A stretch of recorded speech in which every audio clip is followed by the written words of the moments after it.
Nous voyons tous que le monde ne tourne pas rond. Malgré plusieurs théories et débats, il reste toujours un point d'interrogation. Pourquoi ? La Bible nous répond.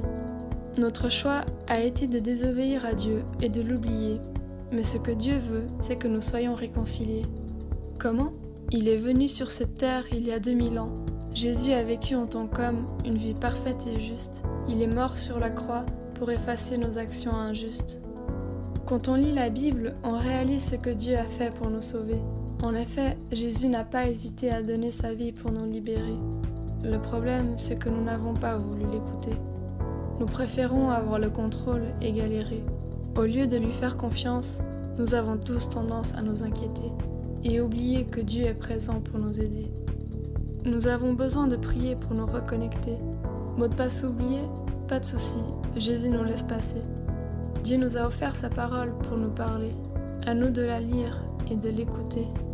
Le message qui nous a été annoncé et que nous avons entendu dès le commencement, c'est que nous devons nous aimer les uns les autres. Dans ce monde où tout est faussé, nous devons apprendre à aimer. L'amour, selon Dieu, est patient. Il est plein de bonté. L'amour n'est pas envieux. L'amour ne se vante pas. Il ne s'enfle pas d'orgueil. Il ne fait rien de malhonnête. Il ne cherche pas son intérêt. Il ne s'irrite pas. Il ne soupçonne pas le mal. Il ne se réjouit pas de l'injustice, mais il se réjouit de la vérité. Il pardonne tout, il croit tout, il espère tout et il supporte tout. Connaître la vérité ne peut que nous transformer. Peut-on réellement avoir la foi sans la manifester ?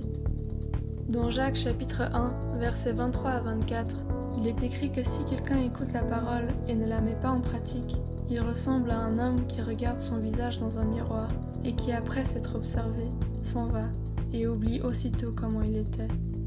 Lire la Bible, c'est comme se regarder dans un miroir, découvrir notre vrai visage, comprendre que Dieu nous a créés à son image et que sa création nous permet de le voir.